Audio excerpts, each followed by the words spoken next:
Podcast. Journal Haïti Progrès. Plus corrompu, moins corrompu, plus ou moins corrompu? Dans une tournure néfaste de la politique haïtienne, on constate que dans les grands shows médiatiques, que ce soit à la radio, devant les écrans de télévision, dans les réseaux sociaux, riches ou pauvres, experts ou amateurs, on ne se demande plus qui est corrompu ou pas. Vainement, les gens, soi-disant plus ou moins corrompus, se disputent sur la classification des Haïtiens les plus corrompus, en les comparant aux moins corrompus. Tristement, les conversations s'orientent surtout sur le degré de corruption de nos gouvernants à tous les niveaux, exécutif, législatif et judiciaire. Les grands hommes et femmes d'affaires ne sont pas non plus épargnés.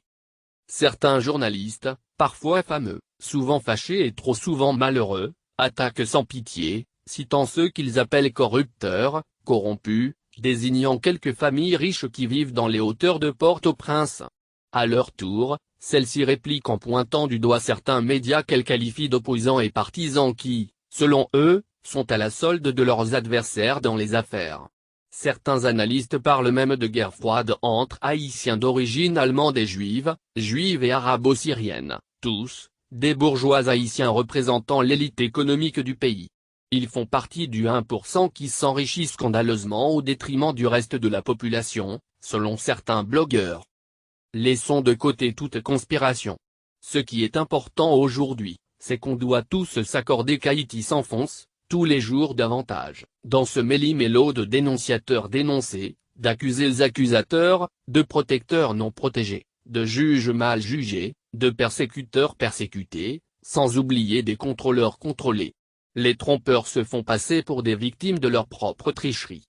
Ils s'accusent et se défendent sans besoin d'un cabinet d'avocats car, avec un micro ou un marqueur et un tableau, on peut tout expliquer. Pas la peine de s'excuser car on est tous innocents. Résultat, c'est la confusion chronique et généralisée. Le peuple ne sait plus sur qui s'appuyer en affichant méfiance et mépris à l'égard des appels de rassemblement de nos leaders politiques. Crevés et abusés par les politiciens, pendant les 30 dernières années, nos compatriotes tournent la face vers la Vierge Marie, répondant par centaines de milliers à la convocation de l'Église catholique. Rodelin Almazor. Journal Haïti Progrès. Rubrique Perspective. Podcast.